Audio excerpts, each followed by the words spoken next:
Radhe Radhe to all of you. आज जो आपकी क्लास है, इस क्लास में हम लोगों ने अभी तक जितने पार्ट्स देखे हैं वो सब बेसिक्स थे, है ना। जितने पार्ट्स थे उन सबके पार्ट्स का बेसिक रिवीजन हमने कर लिया था। ये एग्रोनॉमी की जो रिवीजन सीरीज है ये आपके एग्जाम के लिए सबसे ज़्यादा यूजफुल होगी। लास्ट टाइम पर इसका एक कंबाइंड वीडियो हम डालेंगे और उस कंबाइंड वीडियो में हर एक पार्ट को आप लोगों को बार बार अपने ईयरफोन लगा के बार बार उसको सुनना है। सुनने से हर एक पार्ट आपका रिवीजन हो जाएगा, ठीक है।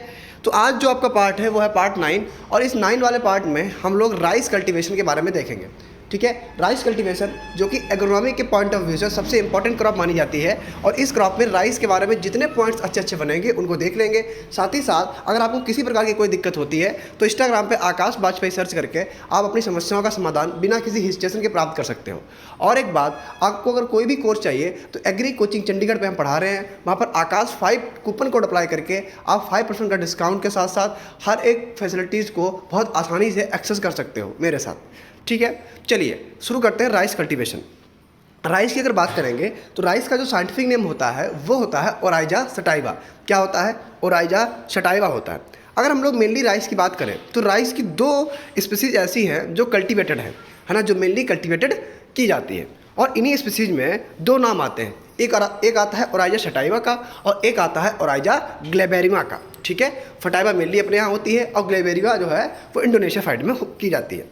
अगर बात करें तो ओवरऑल क्रोमोसोम्स की तो राइस के अंदर जो क्रोमोसोम्स होते हैं वो होते हैं 24 क्रोमोसोम्स पाए जाते हैं, ठीक है। राइस एक सेल्फ पॉलिनेटेड क्रॉप है। अब सेल्फ पॉलिनेटर क्रॉस पॉलिनेटर आप जानते होंगे, ठीक। साथ ही साथ एक शॉर्ट डे प्लांट है। जितनी भी खरीफ रीजन है उन खरीफ सीजन में जो शॉर्ट डे प्लांट्स होते हैं, जितनी भी खरीफ के हैं वो सभी शॉर्ट डे प्लांट में कंसिडर किए जाते हैं, ठीक है। और रबी सीजन वाले लॉन्ग डे प्लांट में कंसिडर किए जाते हैं। शॉर्ट डे प्लांट की अगर बात करेंगे तो ऐसे प्लांट जिनमें 12 घंटे से ज़्यादा लाइट की आवश्यकता पड़ती है, ठीक है। तो ऐसे प्लांट जिनमें 12 घंटे से ज़्यादा लाइट की आवश्यकता पड़ती है शॉर्ट डे कहलाते हैं, ठीक है। लॉन्ग डे कहलाते हैं। और जिनमें कम की पड़ती है वो शॉर्ट डे कहलाते हैं, ठीक है। थोड़ा बहुत डिस्टर्बेंस रहेगा क्योंकि हमें बिल्कुल टाइम नहीं मिल पाता, तो जैसे जैसे टाइम मिलता है मैं आपके लिए वीडियो रिकॉर्ड कर रहा हूँ। थोड़ी बहुत पीछे से आवाज़ रहेगी, थोड़ा सा आप इस चीज़ों को मैनेज करिएगा, ठीक है। चलिए अगर आगे देखेंगे तो इसके अंदर जो फ्रूट का टाइप होता है, यानी फ्रूट का यानी जो उसका सीड होता है, ठीक है, उसका जो टाइप्स होता है वो होता है कैरियोप्सिस। क्या होता है बेटा? कैरियोप्सिस होता है। और इसके अंदर जो इन्फ्लोरोसेंस लगा रहता है वो इन्फ्लोरोसेंस लगा रहता है पेनिकल, ठीक है। अब देखो, जब जहाँ पर राइस की बाली आती है यानी कि जो ईयर आती है, उस ईयर का जो अरेंजमेंट होता है किसका, उस जो सीड्स होते हैं उनका अरेंजमेंट होता है वो पेनिकल शेप में होता है, ठीक है। ये बात याद रखना। अच्छा, राइस के स्टेम को हम लोग कॉमनली कल्म कहते हैं, ये इंपॉर्टेंट फैक्ट है, याद रखिएगा। अगर बात करेंगे तो आगे आपको ये याद रखना है कि जो पूरे वर्ल्ड वाइड में जो राइस की स्पीसीज ग्रो की जाती है वो वर्ल्ड वाइड में राइस की एक स्पीसीज है जिसे हम लोग बोलते हैं ओराइजा सटाइवा, जो कि ग्रो की जाती है। साथ ही साथ एक राइस की स्पीसीज ऐसी है जो कि एक वाइल्ड स्पीसीज मानी जाती है, ठीक है। वो कौन सी है? वो आपकी कही जाती है ओराइजा ग्लेबेरिमा। और ओराइजा ग्लेबेरिमा मेनली अफ्रीका में होता है, ठीक है, ये भी याद रखिएगा। चलिए आगे देखते हैं। अगर ज्योग्राफिक रेस की बात करेंगे तो मेनली 3 टाइप्स इसके देखे जाते हैं। कौन कौन से? एक इंडिका होता है, एक जैपोनिका होता है और एक जावानिका होता है। तो इंडिका, जैपोनिका और जावानिका 3 स्पीसीज इसकी देखी जाती हैं, ठीक है। इंडिका की अगर बात करेंगे तो मेनली जो ट्रॉपिक्स और सब ट्रॉपिकल रीजन में, ट्रॉपिक्स और सब ट्रॉपिकल रीजन में जो वैरायटी राइस की ग्रो की जाती है वो कौन सी होती है? वो होती है इंडिका, ठीक है। अगर हम लोग इसके स्टेम की बात करते हैं तो जो इंडिका वैरायटी होती है इसका स्टेम कैसा होता है? टाल होता है, काफ़ी स्ट्रक्चर इसका लंबा होता है, ठीक है। लेकिन जब जो चीज़ बहुत ज़्यादा लंबी होती है वो थोड़ी सी कमज़ोर होती है, यानी जो इसका स्टेम होगा काफ़ी टॉल होगा लेकिन कमज़ोर होगा, वीक होगा, ठीक है। और इसके अलावा जो इसका इनपुट लेवल है वो भी थोड़ा वेरी करता रहता है, ठीक है। अच्छा, लेकिन जो जैपोनिका होती है, जापान के लोग छोटे होते हैं, है ना, आप जानते भी हो। तो जैपोनिका जो होती है ये मेनली टेम्परेट और सब ट्रॉपिकल रीजन में होती है, ट्रॉपिक्स में नहीं होती, ये सब ट्रॉपिकल और साथ ही साथ टेम्परेट रीजन में होती है। साथ ही साथ अगर बात करें तो जापान के लोग छोटे होते हैं, यानी कि जैपोनिका वैरायटी राइस की होती है ये कैसी होती है? ये होती है एक शॉर्ट ड्यूरेशन, मतलब इसका जो पीरियड है वो शॉर्ट होता है। साथ ही साथ अगर इसकी लंबाई की बात करें तो ये छोटा होता है, ड्वार्फ वैरायटी होती है। और अगर ड्वार्फ वैरायटी होगी तो क्या होगा? जो इनपुट लेवल है इसका वो रिस्पॉन्सिव होगा, यानी इंटेंसिव इनपुट लेवल होता है। और साथ ही साथ प्रोडक्टिविटी इसकी बहुत ज़्यादा होती है। जापान के लोगों की जो प्रोडक्टिविटी है वो ज़्यादा होती है, वो लोग काम ज़्यादा करते हैं। इसमें जो जैपोनिका वैरायटी होती है ये कैसी होती है? इसकी प्रोडक्टिविटी भी ज़्यादा होती है। तो 2 पॉइंट याद रखने हैं। पहला पॉइंट क्या है? टाल स्ट्रक्चर होता है किसका? इंडिका का। जैपोनिका का ड्वार्फ होता है। प्रोडक्टिविटी किसकी सबसे ज़्यादा होती है? तो जैपोनिका की ज़्यादा होती है। अब बात करते हैं जवानिका की। जवानिका को हम लोग बालू राइस भी बोलते हैं, ठीक है, और ये मेनली इंडोनेशिया में ग्रो किया जाता है। तो अगर इंडोनेशिया की बात करेंगे तो यहाँ पर बालू राइस ग्रो होता है, और ये राइस जो है, राइस एक ऐसी वैरायटी है जो कि वाइल्ड टाइप है, ठीक है। और इसके साथ साथ इसमें सीकुर पाया जाता है। सीकुर जानते हो, ऑन्ड, ऑन्ड जो है वो पाया जाता है आपके जवानिका में। तो ये 3 राइस की वैरायटीज से आपकी इतने पॉइंट्स क्लियर होने चाहिए कि इंडिका कैसी है, टॉल है। मेरे साथ रिपीट करो, याद हो जाएगा। क्या है, टॉल है। जापानिका जो है वो शॉर्ट है। जो आपका वीक स्टेम होता है वो इंडिका का होता है। जवानिका का स्टेम भी हार्ड होता है, थोड़ा सा ताकतवर होता है, और प्लस इसके अंदर प्रोडक्टिविटी बहुत ज़्यादा होती है, ठीक है। अच्छा, जवानिका की अगर बात करेंगे तो ये वाइल्ड फार्म राइस की एक वाइल्ड फार्म की वैरायटी है, और साथ ही साथ इसके अंदर शीकुर पाया जाता है, इंपॉर्टेंट है, ठीक है। अब कुछ फैक्ट की बात करते हैं जो कि फैक्ट काफ़ी इंपॉर्टेंट है। इन फैक्ट्स में हम लोग देखेंगे IR8 जो एक वैरायटी है जो कि डेवलप की थी हेनरी एम विचेल ने। किसने की थी? हेनरी एम विचेल ने की थी। और कहाँ से की थी? International rice research institute, IRRI, ठीक है। अब आप लोग कमेंट्स में ये भी बताएंगे कि IRRI का हेडक्वार्टर कहाँ पे है, ठीक है, जरा बताइएगा, हम देखेंगे, ठीक है। अगर बात करें कि फर्स्ट ड्वार्फ वैरायटी राइस की कौन सी है, अगर पूरे वर्ल्ड की बात करेंगे तो वर्ल्ड में एक ड्वार्फ वैरायटी राइस की मानी जाती है TN1, ठीक है। और TN1 कहाँ पे निकाली गई? ताइवान से इन 1964-65 में, ठीक है। तो ताइवान जो है आपकी वैरायटी, फर्स्ट जो हाइब्रिड वैरायटी कौन सी है? TN1 है, ठीक है। IR8 की बात करेंगे तो IR8 जो कि हेनरी मिचेल ने IRRI से में डेवलप की थी, ये जो वैरायटी राइस की है ये क्रॉस किसका है? तो IR8 वैरायटी जो है ये एक राइस का ड्वार्फिंग जीन होता है जिसे बोलते हैं डीजीबू जीन। कौन सा होता है? डीजीबू जीन होता है। ये डीजीबू जीन और पेटा का क्रॉस है, ठीक है। तो 2 वैरायटी राइस की होती है, एक डीजीबू जीन, एक पेटा। उनके क्रॉस से मिलकर बनता है कौन सा? आपका IR8 बनता है, ठीक है। ये इंपॉर्टेंट है। साथ ही साथ अगर आपसे हम ये पूछें कि सर डीजीबू जीन का मतलब क्या होता है, ठीक है, देखो डीजीबू जीन का मतलब होता है brown tipped short leg. Tipped कैसा होगा? ब्राउन होगा, और जो लेग होंगे इसके वो शॉर्ट होंगे, छोटे होंगे, ठीक है। इसलिए तो ड्वार्फिंग जीन है। बस सुनते जाइएगा, सुनने से चीज़ें याद होंगी, ठीक है। रिवीजन क्लास है ये सिर्फ, तो इन पे आपको बहुत अच्छे से अपनी जो हियरिंग कैपेसिटी है, जो लिसनिंग कैपेसिटी है, उसको मजबूत करना है, ठीक है। अगर IR8 की बात करें तो IR8 कहाँ पे डेवलप की गई थी? IRRI से, ठीक है। और कब की गई थी? 1966 में की गई थी, 1966 में की गई थी, ठीक है। और IR8 को और क्या बोलते हैं? तो IR8 को मिरेकल राइस ऑफ वर्ल्ड बोलते हैं। तो वर्ल्ड का मिरेकल राइस कौन सा? IR8 है। अच्छा, इंडिया का मिरेकल राइस कौन सा है? तो इंडिया का जो मिरेकल राइस है वो है जया। कौन सा है भाई? जया है, ठीक है। अब अगर जया इंडिया का मिरेकल राइस है तो जया जो है किसके क्रॉस से डेवलप हुआ है? तो जया जो है वो 2 वैरायटी हैं, एक है TN1 और एक है T141। एक कौन सी है? TN1 है, और एक है T141, T141। इन्हीं से आपकी कौन सी वैरायटी डेवलप की गई है?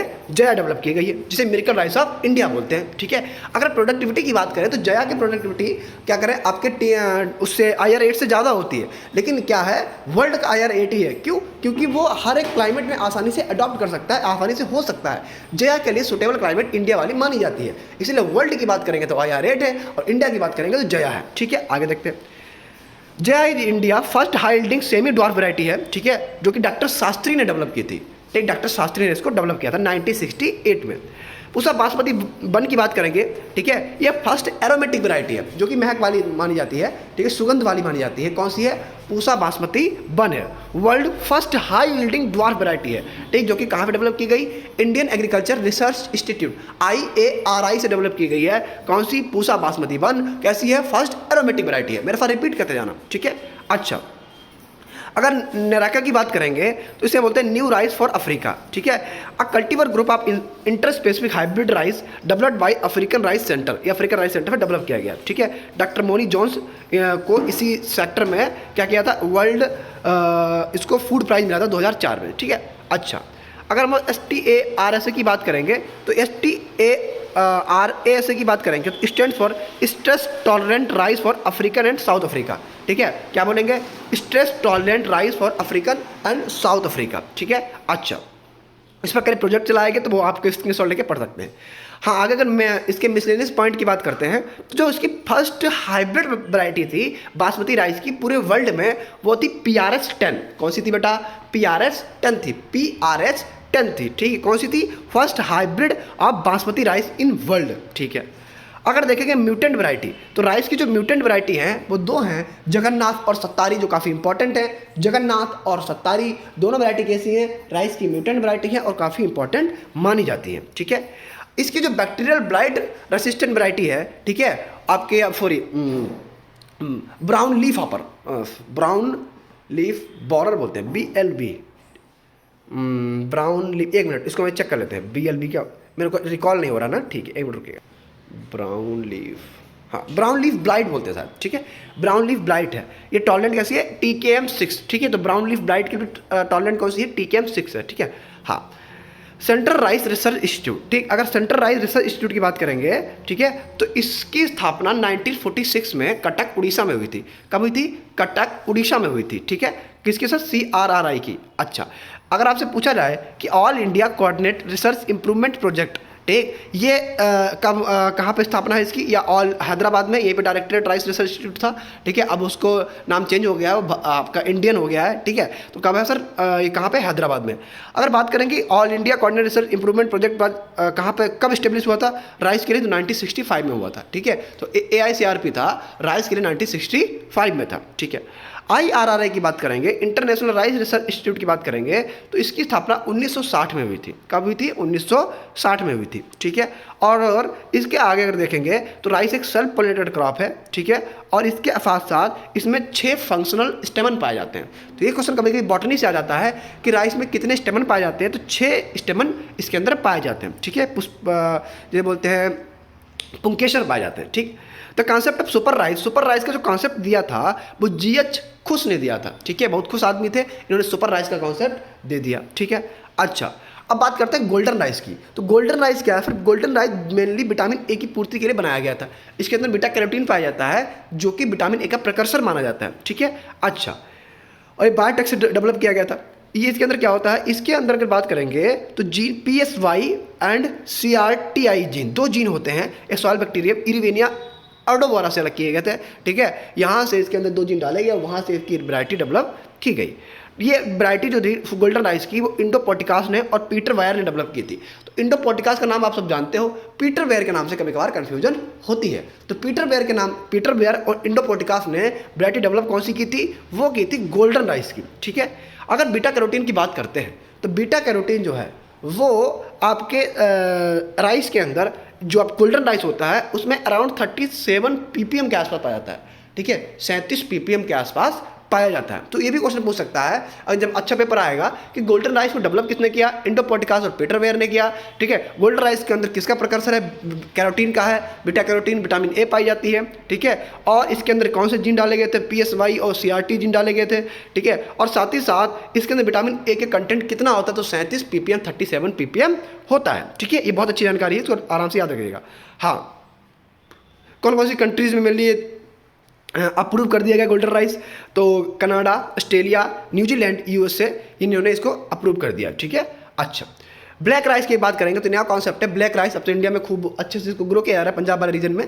ठीक है, ब्लैक राइस को हम लोग पर्पल राइस भी बोलते हैं, दिखने में तो हल्का सा पर्पल राइस जैसा होता है। ठीक है, ये भाई साहब किसका है, तो पर्पल राइस जो रिच सोर्स होता है वो होता है आयरन का, विटामिन E का, और विटामिन E आयरन और एंटीऑक्सीडेंट का होता है। विटामिन E के बारे में जानते हो, साइंटिफिक नेम टोकोफेरॉल होता है। और इसके साथ साथ जो मेल स्टेरिलिटी या बांझपन होता है फीमेल में, वो विटामिन E की कमी से हो जाता है। ठीक है, कमी को पूरा करने के लिए स्प्राउटिंग ग्रेन खाओ, स्वीट कॉर्न खाओ। ठीक है, अच्छा ऑनियन गार्लिक के अंदर भी विटामिन E सफिशिएंट पाई जाती है।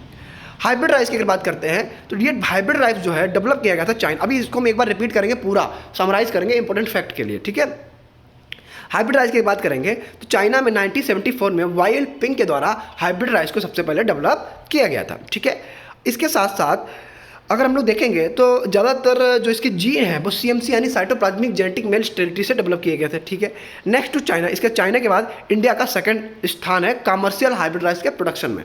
अच्छा, साथ ही अगर देखें हम लोग तो एक प्राइवेट ऑर्गेनाइजेशन के द्वारा जो इसकी एक वैरायटी डेवलप की गई थी वो कौन सी थी, PHB 71 थी, PHB 71 थी। ये कहाँ से डेवलप की गई, ये प्राइवेट ऑर्गेनाइजेशन के द्वारा डेवलप की गई पहली वैरायटी थी। ठीक है, अगर हम लोग हाइब्रिड राइस की सीड रेट की बात करते हैं तो हाइब्रिड राइस का जो सीड रेट होता है वो 15 kg यानी 15 किलो के आसपास पड़ता है। ठीक है, और जो इसकी स्पेसिंग होती है वो 20x15 सेंटीमीटर होती है, यानी 20 गुणा 15 सेंटीमीटर मानी जाती है। ठीक है, तो ये हाइब्रिड राइस के बारे में इतनी जानकारी आपको पता होनी चाहिए। ठीक है, और कोई दिक्कत? चलिए अब आते हैं सबसे इंपॉर्टेंट कॉन्सेप्ट पे, जहाँ से क्वेश्चन हर बार एग्जाम में बनते ही बनते हैं। वो कौन सा है? वो है राइस के 3 टाइप्स। कौन कौन से? आउश, अमन, बोरो। ये 3 टाइप होते हैं।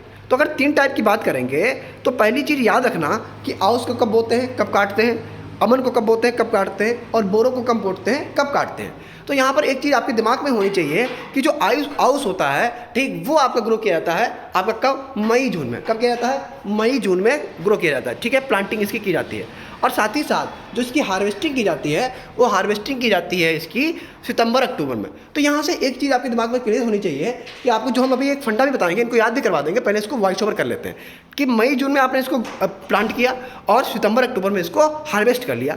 अमन की अगर बात करेंगे यानी विंटर सीजन की अगर बात करेंगे तो जून जुलाई में इसको क्या करते हैं? प्लांट करते हैं। और हार्वेस्ट कब करते हैं? नवंबर दिसंबर में करते हैं। अभी आपको 1 मिनट में याद करा देंगे, टेंशन ना लो। बोरो की अगर बात करेंगे तो दिसंबर से जनवरी में क्या करते हैं? इसको प्लांट करते हैं और मार्च अप्रैल में इसको क्या करते हैं? हार्वेस्ट कर लेते हैं। अब सर इसको याद कैसे करेंगे? एक बात बताओ, प्लांट बेचारा मजनू जो है वो क्या करता है? दिन भर अपना प्लांट करता रहता है, यानी अच्छे से कमाता रहता है। और सनम क्या करती है? सनम जो है बेचारी हार्वेस्ट करती है, काट देती है। ठीक है, काट के अपना शॉपिंग वॉपिंग में सब उड़ा देती है पैसा। तो मजनू क्या करता है? मजनू बोता है। ठीक है, मजनू क्या करता है? मजनू बोए और सनम काट देती है सर। ठीक है, मजनू बोए मई जून, पहला क्या है? आउस का। ठीक है, जा से क्या हो गया? जून जुलाई। जून जुलाई क्या है? अमन का है। ठीक है, और ना से क्या हो गया? मजनू, नवंबर दिसंबर। ठीक है, दिसंबर जनवरी लिखा हो, कोई दिक्कत वाली बात नहीं, नवंबर दिसंबर हो गया। तो मजनू बोए, बस दिमाग में रखना, मजनू क्या कर रहा है? बेचारा बो रहा है और सनम बेचारे का काट रही है। ठीक है, तो मजनू बोए मई जून, जून जुलाई, नवंबर दिसंबर, ये क्या है? ये प्लांटिंग टाइम है। आउस अमन बोरो का। क्लियर? अब क्या है? सनम काट रही है सर। तो सनम से देखो, आउस क्या है? सितंबर अक्टूबर, सा से सनम सितंबर अक्टूबर। अमन देखो, ना से नवंबर दिसंबर। ठीक है, और बोरो से क्या हो जाएगा आपका लास्ट वाला जो कि इंपॉर्टेंट है, कौन सा है? मार्च अप्रैल। ठीक है, तो मजनू बोए सनम काटे, दिमाग में रखना।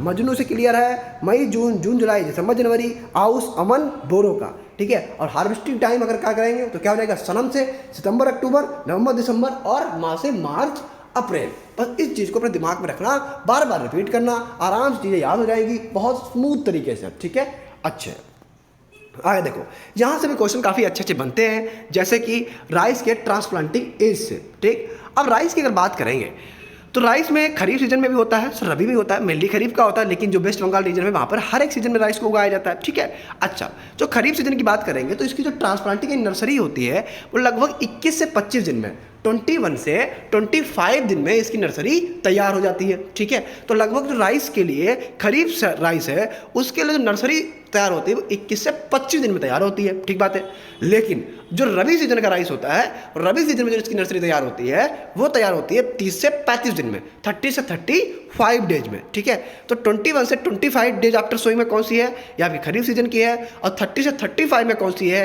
ये आपकी रबी सीजन की है। ठीक है, कोई दिक्कत वाली बात नहीं। अगर SRI की बात करें, सिस्टम ऑफ राइस इंटेंसिफिकेशन की बात करते हैं तो 8 से 10 दिन मानी जाती है।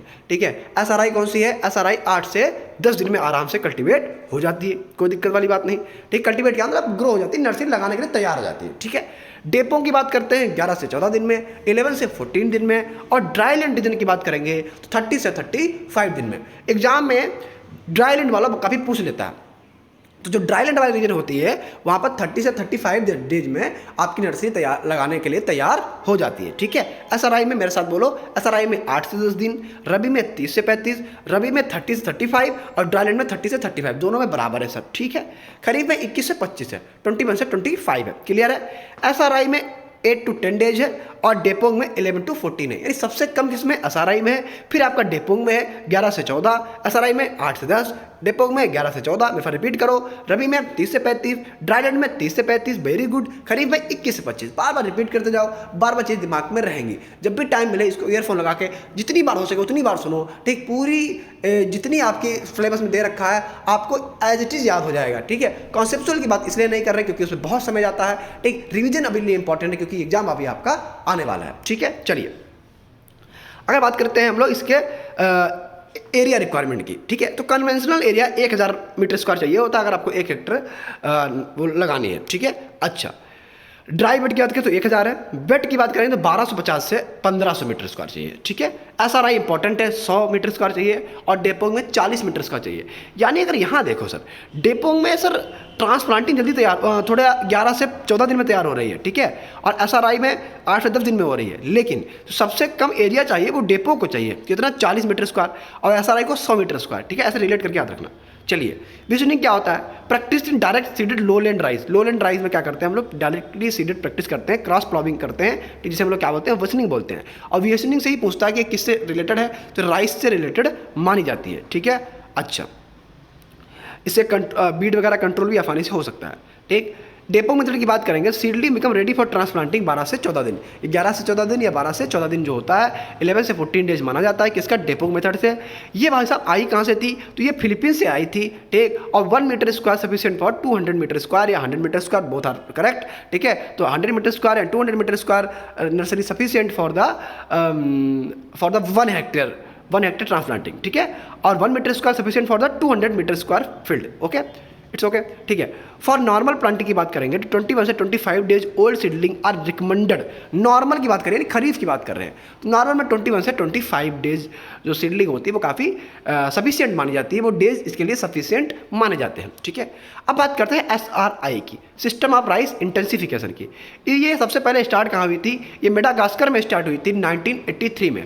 1983 में मेडागास्कर में ये चीज़ें स्टार्ट की गई थी, ठीक है। और ये किसने की थी? तो इसके जो पिताश्री हैं, इसके जो पापा हैं, इसके जो फादर हैं, वो है हेनरी डी लॉलेन है, ठीक है। क्या नाम है? हेनरी डी लॉलेन ने 1983 में सबसे पहले कौन सा system of rice intensification Madagascar से स्टार्ट किया था, ठीक है। अगर 8 से 10 दिन में इसकी नर्सरी जो है तैयार हो जाती है, ये आप जानते हो, ठीक है। और SRI जो डेवलप किया गया था वो आपके हेनरी डी लॉलेन के द्वारा किया गया था। स्पेसिंग की बात करेंगे तो हाइब्रिड का 20x15 था, नॉर्मल का 20x10 था, लेकिन जो आपका SRI मेथड होता है इसमें माना जाता है 25x25 सेंटीमीटर स्क्वायर, ठीक है। तो सेंटीमीटर के लिए इंपॉर्टेंट है।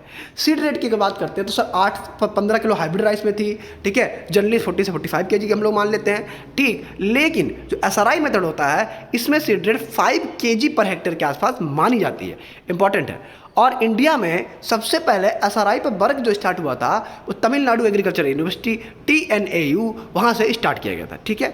अगर हम लोग बात करेंगे तो SRI से एक और फायदा है कि सिस्टम ऑफ राइस इंटेंसिफिकेशन से वन मोर इम्पॉर्टेंट है, वो कौन सा है? वो है कि इससे सर 20 से 25% क्या होता है, वाटर की बचत होती है as comparison to conventional method, ठीक है। तो if we talk about conventional method, then if we are plant SRI method, then we can save 20 से 25% वाटर इजीली, ठीक है। तो अगर हम लोग बात करेंगे तो इससे इतना लाभ हमको हो जाता है। अब बात करते हैं एरोबिक राइस की। एरोबिक राइस की बात करते हैं तो irrigation is applied at an interval maintaining the soil moisture at 0 से 40 kPa। 0 से 40 kPa हमको सॉइल मॉइस्चर मेंटेन करना होता है, ठीक है। वैरायटी की अगर बात करते हैं तो वैरायटी में प्रो एग्रो 6111, एक मिनट, हाँ, प्रो एग्रो 6111, ठीक है। ये कौन सी है? ये भी इसकी वैरायटी है गोल्डन राइस की, और सॉरी एरोबिक राइस की। और पूसा RS 10 भी जो है ये भी आपके एरोबिक राइस की वैरायटी मानी जाती है। इसमें 2 सीड रेट है, एक मैनुअली एक सीड ड्रिल। तो मैनुअली जो सीड रेट है वो 60 से 80 kg पर हेक्टेयर मानी जाती है, ये मैनुअली है। और सीड ड्रिल से अगर आप कर रहे हो तो 40 से 50 kg, ठीक है। अगर गेहूं को सीड ड्रिल से कर रहे हो तो 80 से 100 किलो, और राइस को अगर सीड ड्रिल से कर रहे हो तो 40 से 50 kg के आसपास मानी जाती है, ठीक है। ये थोड़ी डीप जानकारी है, इसको एज इट इज याद करिएगा। अगर कुछ इंडियन बासमती राइस की वैरायटी की बात करें तो वैराइटीज़ में बासमती 370, ठीक है, type 3 basmati 370, type 3, Pusa RS 10 और पूसा बासमती 1, ये चारों वैरायटी कैसी है? काफ़ी इंपॉर्टेंट है बासमती राइस के जब हम लोग बासमती राइस की बात करते हैं, ठीक है। आगे देखते हैं, length to width ratio should be more than 3 to qualify for basmati, ठीक है। तो ओके, कोई दिक्कत वाली बात नहीं। Authentic basmati rice is source from the Himalayan foothills of northern India, ठीक है। तो वहाँ से आपका मेनली आया था, ठीक। Distinctive fragrance is due to hydrocarbons, alcohols, aldehyde and ethyl, particularly acetyl 1 pyrroline. तो मेनली जो इसके अंदर महक आती है, कई कंपाउंड्स होते हैं, हाइड्रोकार्बन्स, एल्कोहल, एल्डिहाइड्स होते हैं, लेकिन अगर मेनली हम लोग एक पर्टिकुलर कंपाउंड्स की बात करेंगे तो होता है एसिटाइल पर एफ्टाइल फर्स्ट पायरोजीन होता है, ये पायरोलिन जो होता है एफ्टाइल फर्स्ट पायरोलिन, ये क्या करता है, ये इसके अलग से फ्रेग्रेंस के लिए रिस्पॉन्सिबल होता है, ठीक है। For rice ratooning, rice crop should be harvested 10 centimetre above the ground level in the first cut. अगर आपको राइस की रटून चाहिए, देखो बहुत अच्छी जानकारी है, राइस की अगर आपको रटून चाहिए तो इसको आप क्या करो 10 सेंटीमीटर ऊपर से काट लो, आराम से रटून इसकी तैयार होने में काफ़ी ज़्यादा हेल्पफुल रहेगा, ठीक है। अमोनिकल फर्टिलाइजर इस राइस में मेनली यूज किए जाते हैं, क्यों, क्योंकि ये उसके वोलेटाइजेशन लॉस या लीचिंग लॉस काफ़ी ज़्यादा होता है, अमोनिकल फर्टिलाइजर में ये चीज़ें कम होती हैं, ठीक है। अच्छा, application nitrate fertiliser rice not recommend, ठीक है, क्योंकि डिनाइट्रिफिकेशन ज़्यादा होता है, इसीलिए हम लोग क्या करते हैं, हम लोग यूरिया वाले फर्टिलाइजर या नाइट्रेट फर्टिलाइजर यूज कम ही करते हैं, ठीक है। डिप्लेसमेंट दिया जाता है। जिंक डिफिशियंसी राइस में खैरा डिजीज कर देती है, आप जानते भी हो, और इसके लिए जिंक डिफिशियंसी के लिए DRR करके DRR 10 या DRR 45 करके 2-3 वैरायटी डेवलप की गई, एक बार एग्जैक्ट याद नहीं, इसको आप मिला लीजिएगा कौन सी अभी हाल ही में वैरायटी डेवलप की गई है जो कि जिंक रेसिस्टेंट है, ठीक है। अच्छा, खैरा डिजीज को जो सबसे पहले करेक्टराइज किया गया था, ठीक है, वो एक साइंटिस्ट थे पंतनगर यूनिवर्सिटी के 1966 में, 1966 में, क्या नाम था, वायल लेन है। तो वायल लेन ने सबसे पहले रिपोर्ट किया गया 1966 में, कौन सा, कहाँ पर, पंतनगर में, ठीक है, और कौन सा, खैरा डिजीज को, ठीक। अच्छा, लगभग एक और फैक्ट याद रखिएगा कि राइस जो आप खाते हो वो 1 किलो राइस पैदा करने में लगभग 5000 से 6000 लीटर पानी की खपत होती है, ठीक। बल्कि जनरली जो ड्राई मैटर आप प्लांट का तैयार करते हो तो उसमें 500 से 600 लीटर पानी की खपत होती है, और ओवरऑल अगर बात करेंगे तो 5000 लीटर पानी की खपत होती है 1 किलो राइस पैदा करने में, और जनरल में 500-600, ठीक है। अच्छा, आगे देखते हैं।